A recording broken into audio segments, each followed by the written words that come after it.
Adivinen cuál es el país que produce más petróleo en el mundo. ¿Arabia Saudita? ¿Irak? ¿Irán? Ninguno de los anteriores. Con 13 millones de barriles al día, el mayor productor es Estados Unidos. La coronación es reciente y es una de las razones por las que se ha caído el precio del petróleo. Estados Unidos está comprando menos porque está produciendo mucho más. Y todo esto tiene un responsable: el fracking. ¿Qué es el fracking?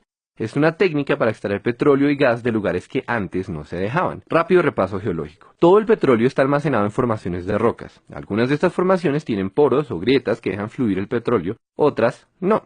Las que no eran un problema para la industria petrolera, pero ahora que existe el fracking ya se puede sacar petróleo de ahí. Es más fácil entender todo esto si hablamos de un concepto clave: la presión.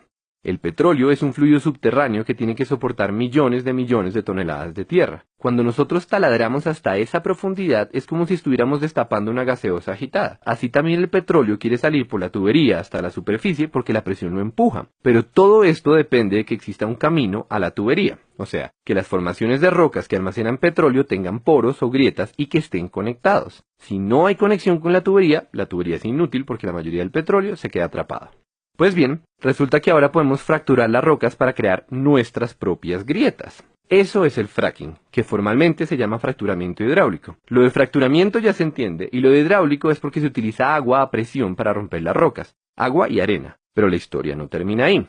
Para llegar a donde está el petróleo hay que perforar más o menos 2 kilómetros para abajo y otros 3 kilómetros de lado. Eso quiere decir que la tubería es demasiado larga y hay un montón de fricción, o sea que el agua que se inyecta pierde potencia a medida que avanza. La solución técnica de este problema es mezclar el agua y la arena con químicos que lubrican la tubería y así se combate la fricción que le quita poder al chorro. Pero ese cóctel es una para el medio ambiente y por eso el fracking es tan polémico. Para ser claros, no es que los pozos convencionales sean amigables con el medio ambiente, es que el fracking es peor. Básicamente estamos contaminando grandes cantidades de agua para romper rocas y buena parte del agua sucia que metemos se devuelve a la superficie todavía más sucia porque esas rocas tienen metales pesados y compuestos radioactivos. La contaminación es tanta que ya no es posible tratar el agua para hacerla potable. O sea, esa agüita se perdió y para siempre.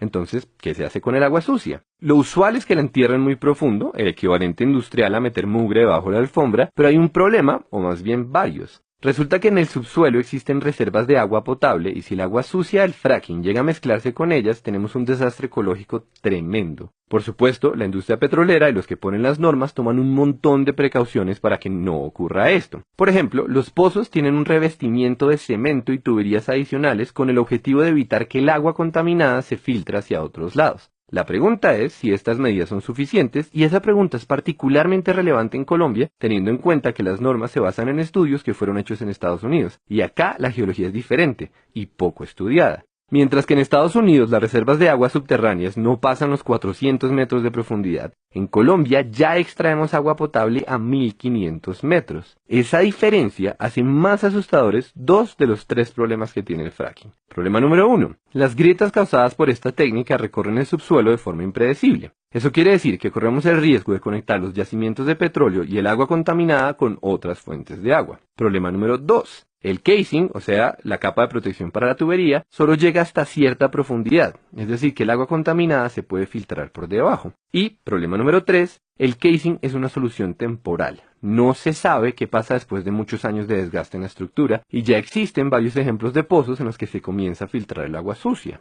Y entre paréntesis, también se ha hablado de la asociación del fracking con el incremento de temblores, pero se argumenta que en los pocos casos en los que ocurre las magnitudes son despreciables.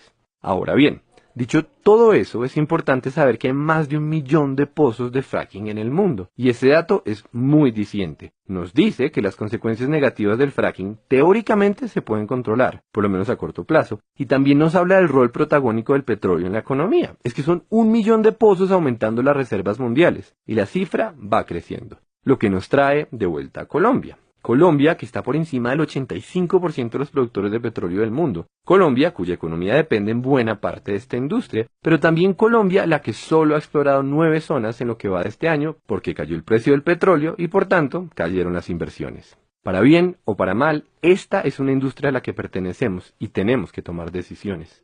Es claramente un problema de costo-beneficio. ¿Vale la pena asumir el riesgo de que se debilite el sector petrolero? O, dicho al revés, ¿será que vale la pena asumir los riesgos del fracking? La respuesta no es fácil y no queremos decir que la tenemos, pero conviene aclarar una última cosa.